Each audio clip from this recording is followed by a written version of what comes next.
കേരളത്തിലെ അമ്പലങ്ങൾക്ക് കഴിഞ്ഞ 5 വർഷമായിട്ട് 458 കോടി രൂപ നമ്മൾ അങ്ങോട്ട് നമ്മുടെ സർക്കാർ ഖജനാവെന്ന് അങ്ങോട്ട് കൊടുക്കുക ചെയ്തത്.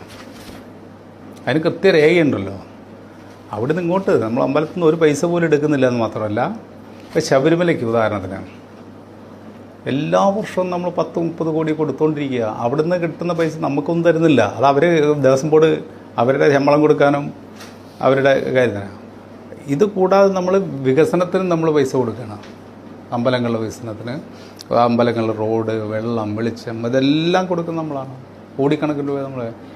ഇത് 4-5 കൊല്ലം നമുക്ക് ഈ വെള്ളപ്പൊക്കം, കോവിഡ് ഇതൊക്കെ വന്നു കഴിഞ്ഞ സമയത്ത് അവിടെ പെൻഷൻ കൊടുക്കാൻ പൈസയില്ല, ശമ്പളം കൊടുക്കാൻ പൈസയില്ല, നിത്യദാനത്തിന് പൈസയില്ല.